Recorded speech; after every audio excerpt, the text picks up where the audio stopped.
During my time in the toy industry as a marketing manager and a product designer, I've had the absolute privilege of working on a huge amount of DC product. When I was at Mattel, we worked on DC Universe Classic. After I left Mattel, the license for DC was passed along, and it wasn't just passed along to Spin Master. Warner Brothers, who owns DC, which does AT&T still own Warner Brothers? I don't know. I can't keep track. But they carved it up. They carved the license up. Instead of doing a direct transfer, smaller parts of the license were given to other toy companies. And specifically today, I want to make a video talking about what McFarlane Toys has done with the DC license, especially because, well, professionally, I have a lot of experience working on DC. And the line that McFarlane has done has been, in many ways you could say, traditional. You get your Batman, you get your Robin, you get your Jokers, but they've also taken a different approach, and it's not just, little yellow different. It's more that McFarlane is doing a fantastic job of actually embracing toys that sell. And while there have been some complaints that, the line is riddled with just so much Bat product, not just Batman, but just a focus on his villains. Granted, we're getting really cool dynamic sculpts of them, but why so much Batman when you have access to the entire DC universe? Of course, when there's a live action content available, like, Suicide Squad, etc., there's an obligation on the licensor's part to make action figures based on this. And honestly, I'm glad, because Suicide Squad gave McFarlane a chance to make the greatest Savage Dragon Mako action figure of all time. Even though it wasn't called that on package, but we all know who it was. And a lot of people who were fans of what Mattel did back in the day are looking at McFarlane and saying, well, can't we get more universe characters, not just Batman and Superman and, live action characters when there's content available, but things like this Booster Gold and Blue Beetle 2-pack.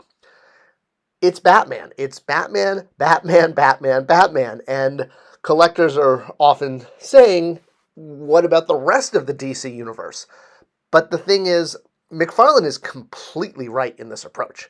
I cannot even come close to overemphasize how much better Batman sells than any other character, not just in the DC universe, but honestly, with superheroes in general. I'm sure, obviously Marvel has been making a huge stride with their movies, making characters more well-known, but when it comes to DC, yeah, Batman, Superman, Wonder Woman, Harley Quinn actually outsells Superman and Wonder Woman, to tell you the truth. And focusing on the Bat-related characters is 100% the best thing you can do, even if you have access at the entire DC universe. And coming up with creative variants of Batman can be challenging, and obviously you have to work within the perimeters created by a licensor of what's acceptable. And at Mattel, we did this too, but I will say McFarlane is doing it a lot better.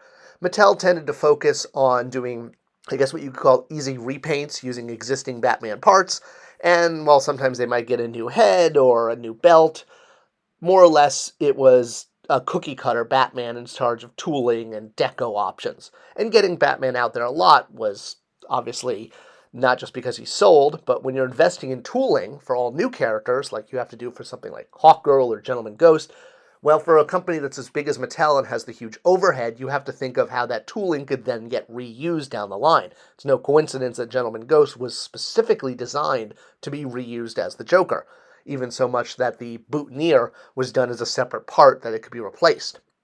Now, having lots of Batman in the line is something that wasn't just a Mattel idea or a McFarlane idea. It actually originated with the licensor, with Warner Brothers. The first few series of DC Universe Classics, the lineup was 100% dictated by Warner. In fact, the first 6 series of DCU Classics was. And you'll notice every single series is very heavy on Batman or Superman characters. In fact, it went Batman, Superman, Batman, Superman, Batman, Superman every other wave. That was literally the strategy that was required by the licensor all the way through Wave 6, which, again, ended on a Superman wave.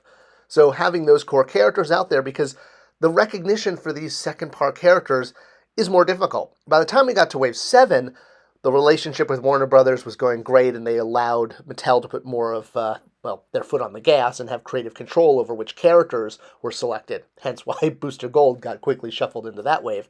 And as the waves progressed, again, more and more creative freedom was permitted because there was a trusting relationship that the people running the line knew what they were doing and could sell more obscure characters. In fact, it probably culminated with this wave where both Bill Beneke, the designer, and myself were allowed to choose our own character. Bill went with Son of Saturn, which I think went in the next wave, and then I went with Commandy here because, well, I love Jack Kirby books and I love Commandy, and he's never had an action figure before, or since, I think. So yeah, if you want your 6-inch Commandy, you got only one place to go. Do you think DC at McFarlane is going to tackle sort of a more hyper-detailed, cool version of Commandy? Probably not.